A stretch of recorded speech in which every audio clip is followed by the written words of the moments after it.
तो हेलो दोस्तों, नमस्कार। स्वागत है आपका मेरे चैनल पिन पॉइंट स्टडीज़ में। आज हम बात कर रहे हैं एसएससी सीएचएसएल 2024 का जो टीयर 2 एग्ज़ाम होने वाला है उसके बारे में। तो आज मैं आपको बताने वाला हूँ कुछ बहुत ही ज़रूरी चीज़ें। तो देखते हैं क्या बातें करेंगे आज हम। लास्ट 10 डेज़ बचे हैं। आज तारीख हो रही है 8 नवंबर और लास्ट 10 डेज़ बचे हैं। 18 तारीख को एग्ज़ाम है। तो आज हम बात करेंगे जो प्रीवियस ईयर कट ऑफ्स थी उनके बारे में। टारगेट स्कोर क्या रहना चाहिए आपका 2024 मेंस के लिए। इसके साथ में बेसिक गाइडेंस आपको मिल जाएगी। कुछ मॉक टेस्ट कैसे अटेम्प्ट करने हैं वो स्ट्रेटजी मैं आपको दे दूंगा, और रिवीजन कैसे करना है उसके लिए, और डेली रूटीन लास्ट 10 डेज़ के लिए। ये चीज़ें मैं आपको बताने वाला हूँ। तो आइए वीडियो को शुरू करते हैं। तो सबसे पहले मैं आपको पैटर्न बता देता हूँ क्या रहता है। तो टीयर 1 तो हमारा अब ख़त्म हो चुका है। तो जिन बच्चों का टीयर 1 क्वालिफाई हो चुका है उनके लिए अब टीयर 2 में क्या रहता है। टीयर 2 में रीजनिंग और क्वांटिटेटिव यानी कि रीजनिंग और मैथ्स के 30-30 क्वेश्चन होते हैं। ये दोनों मिला करके 90 क्वेश्चन 90 मार्क्स के होते हैं, और टोटल मिला के बनता है 180 मार्क्स, जो कि आपका फर्स्ट सेशन होता है। दूसरा आ जाता है फिर जनरल अवेयरनेस और इंग्लिश का, जिसमें आपके जनरल अवेयरनेस के 20 क्वेश्चन 60 मार्क्स के और इंग्लिश के 40 क्वेश्चन 120 मार्क्स के। ये टोटल 180 मार्क्स बनते हैं। तो यहाँ से आपके जो टोटल है 180 मार्क्स और 180 मार्क्स मिला करके टोटल 360 मार्क्स का ये जो टीयर 2 होता है यही आपका मेरिट बनाता है। 360 में से आपकी टोटल मेरिट बनती है। इसके अलावा जो है आपको 15 मिनट और टाइम मिलता है, जो हमारे कंप्यूटर नॉलेज के क्वेश्चन होते हैं। 15 क्वेश्चन होते हैं, 3 मार्क्स के, 45 मार्क्स के। ये भी आपका क्वालिफाइंग होता है। इसमें 30% आपको लाना नेसेसरी होता है, यानी कि आपको इसमें से लगभग 15 नंबर लाने होते हैं, यानी आपको इसमें 5 क्वेश्चन सही करने होते हैं। आगे अगर हम देखें तो टीयर 2 में कुछ नए एडिशंस होते हैं। टीयर 1 के मुकाबले टीयर 2 में आपको कंप्यूटर का सब्जेक्ट नया मिलता है, जो आपको क्वालिफाइंग होता है। दूसरा, टाइपिंग आपको नई मिलती है, टाइपिंग आपको करनी होती है। मैथ्स में नए टॉपिक्स जो जुड़ते हैं, statistics, permutation and combination, probability, coordinate geometry, ये कुछ नए टॉपिक्स होते हैं। तो ये ज़रूर आप तैयार कीजिएगा। साथ में रीजनिंग में अगर हम देखें तो statement assumption, statement argument, cause and effect, statement conclusion, statement and course of action, ये कुछ नए टॉपिक्स आपको जो है रीजनिंग में देखने को मिलते हैं। इंग्लिश में आपको कॉम्प्रीहेंशन प्रैक्टिस, रीडिंग कॉम्प्रीहेंशन आपको एक टॉपिक मिलता है, जो टाइम कंज्यूमिंग होता है, बड़ा टॉपिक होता है, लेकिन ये भी आपको टीयर 2 में ही मिलता है। आगे अगर हम देखें टाइपिंग आपकी कैसी होती है। टाइपिंग में जो है आपको 1750 की डिप्रेशन 10 मिनट के अंदर, यानी कि आपकी टाइपिंग स्पीड 35 वर्ड पर मिनट टाइपिंग स्पीड आपकी मिनिमम होनी चाहिए। चाहे आप जेएसए का कर रहे हैं, चाहे एलडीसी का कर रहे हैं।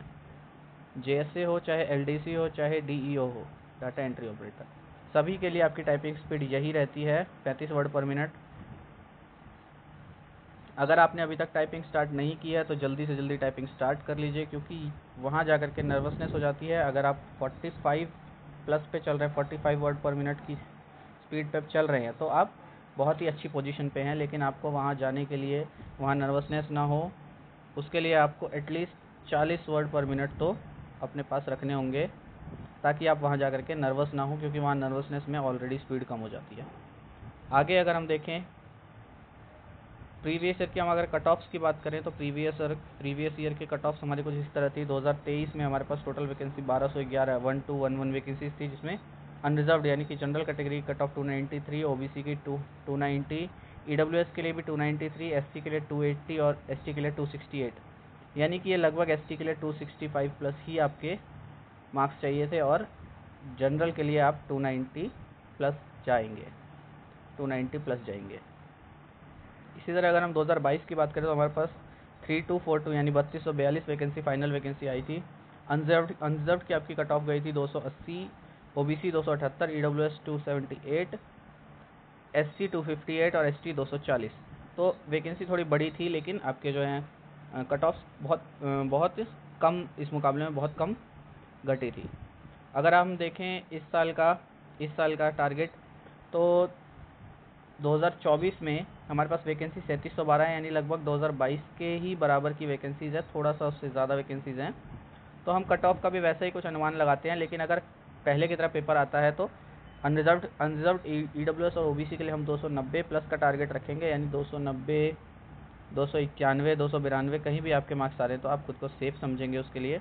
280 एसटी के लिए और 280 एससी के लिए, सॉरी, और 265 एसटी के लिए, ये मार्क्स आपके लिए सेफ रहेगा, आपके अच्छे चांस बन जाएंगे। इसके बाद अगर हम देखें मॉक आपको क्या लगाना है, कैसे लगाना है, तो सबसे पहले तो कम से कम 20 मॉक्स आपको पूरे करने पड़ेंगे। 20 मॉक्स अगर आप पूरे करेंगे तो आपका कॉन्फिडेंस बहुत बिल्ट हो जाएगा, और साथ में आपका जो है टाइम मैनेजमेंट हो जाएगा। कॉन्फिडेंस और टाइम मैनेजमेंट, ये दो चीज़ें बहुत ज़रूरी रहती है। कॉन्फिडेंस और टाइम मैनेजमेंट, ये दो चीज़ें बहुत ज़रूरी रहती है। तो आपको क्या है, जितने भी आपको अच्छे क्वेश्चंस मिल रहे हैं मॉक में, उनको बार बार सॉल्व कीजिए ताकि आपके लिए वो क्वेश्चंस उन पे पकड़ बन जाए, ताकि आपके लिए उनमें टाइम वेस्ट ना हो। जो भी आपको मॉक में अपने वीक टॉपिक्स मिल रहे हैं उनको ज़रूर कवर कर लीजिए, और जो आपने टीयर 1 एग्ज़ाम दिया है उसके अगर आपको कुछ अच्छे क्वेश्चंस मिल रहे हैं तो वो क्वेश्चंस को ज़रूर रिवाइज़ कर लीजिए ताकि आपके लिए आगे आसान हो जाए। आगे अगर हम देखें कि पेपर कैसे अटेम्प्ट करना है, तो ये सबसे ज़्यादा बड़ा डाउट रहता है बच्चों का कि पेपर कैसे अटेम्प्ट करें, कैसे टाइम मैनेज करें। तो मैं आपको एक छोटा सा टिप दे देता हूँ। जैसे सेक्शन 1 में आपके पास 60 मिनट का टोटल टाइम होता है, आपको इस 60 मिनट में 60 क्वेश्चन सॉल्व करने होते हैं, 30 मैथ के और 30 रीजनिंग के। तो आप मैथ से शुरू कीजिए क्योंकि रीजनिंग टाइम कंज्यूमिंग ले लेता है कभी कभी, तो मैथ से शुरू कीजिए। 20 मिनट आप टाइम फिक्स कर लीजिए, 20 मिनट मैथ के लिए देना है, और इस 20 मिनट में जितने ज़्यादा से ज़्यादा क्वेश्चन हो सके उतने सॉल्व कीजिए। अगर आपको वहाँ पे कोई क्वेश्चन बड़ा लग रहा है, कोई क्वेश्चन ऐसे टॉपिक से लग रहा है जो आपने नहीं किया है, तो उस क्वेश्चन को आप स्किप कीजिए। 3 लाइन 4 लाइन का क्वेश्चन है, आपका टाइम वेस्ट होगा उसमें, तो उस क्वेश्चन को स्किप कीजिए। तो अगर आप तैयारी करी है, आपने ठीक ठाक तैयारी करी है, तो आप इस 20 मिनट में लगभग 15 क्वेश्चन कर लेंगे। अगर आपने अच्छी तैयारी करी है तो आप 22, 23, 25 क्वेश्चन तक कर सकते हैं इस 20 मिनट में। आगे आने वाले 20 मिनट आप रीजनिंग के लिए दे दीजिए। रीजनिंग में जितना जल्दी से जल्दी हो सके क्वेश्चंस को सॉल्व करने का ट्राई कीजिए, और 20 मिनट में जितनी ज़्यादा से ज़्यादा हो सके क्वेश्चन सॉल्व कीजिए।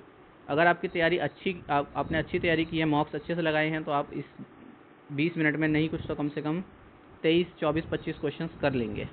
23, 24, 25 क्वेश्चंस कर लेंगे।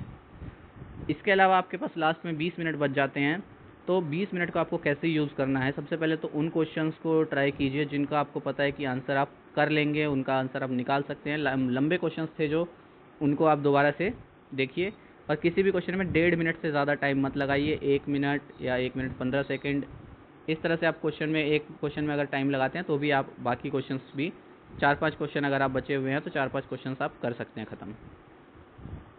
ये 4-5 क्वेश्चन आप 10 मिनट के अंदर ही कर सकते हैं।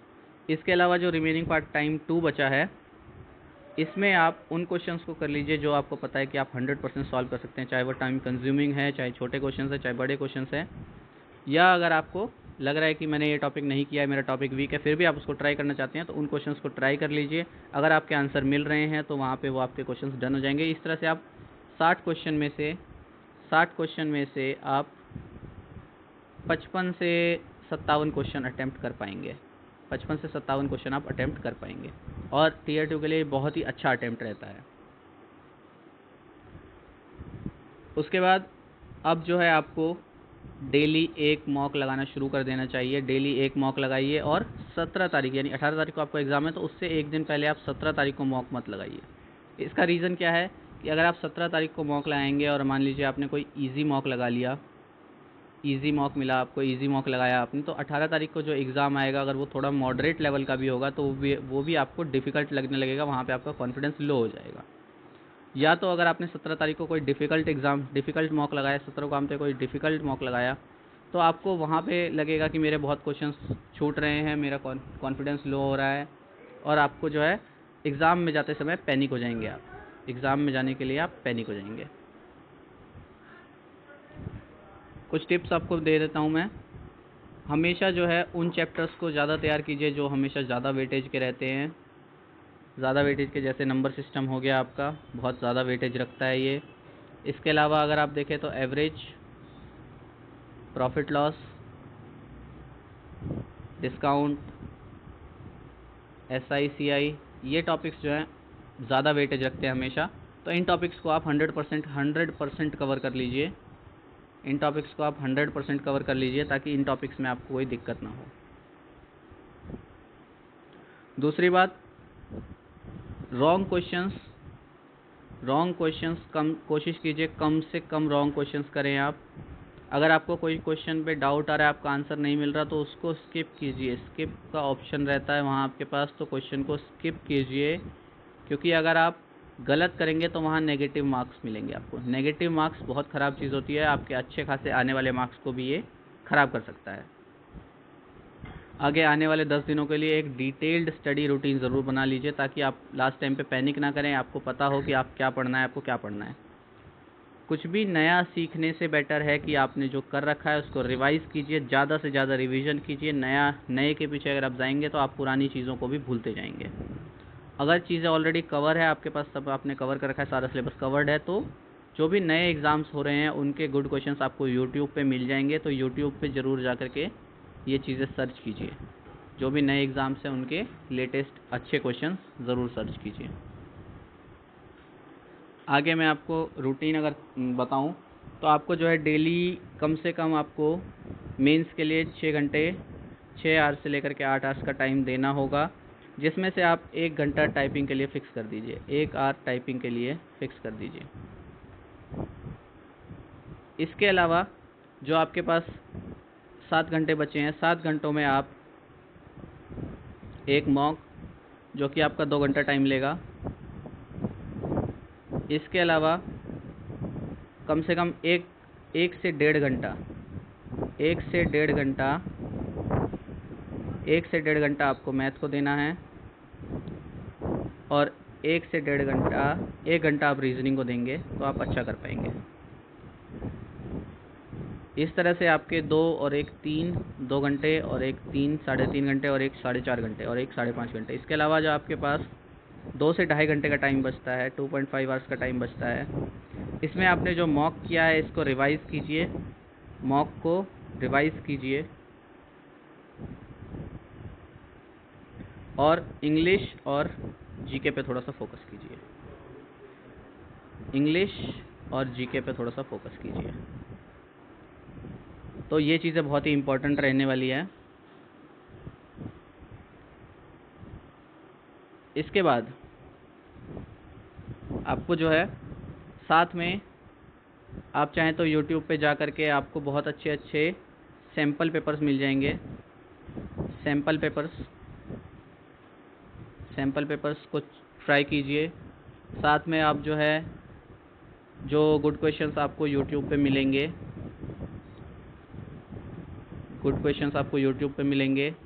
अगर आपको किसी टॉपिक में डाउट है, तो उस टॉपिक को रिवाइज़ कीजिए। और साथ ही में आपको यूट्यूब पे बहुत ही अच्छे शॉर्ट ट्रिक्स मिलेंगे जो कि आपका टाइम सेव करेंगे। तो ये चीज़ें आप यूट्यूब से ज़रूर चेक कीजिए, ताकि आपका आने वाला एग्ज़ाम बहुत ही अच्छा हो जाए और आपका टाइम मैनेज हो पाए। तो आज की वीडियो में इतना ही रखेंगे।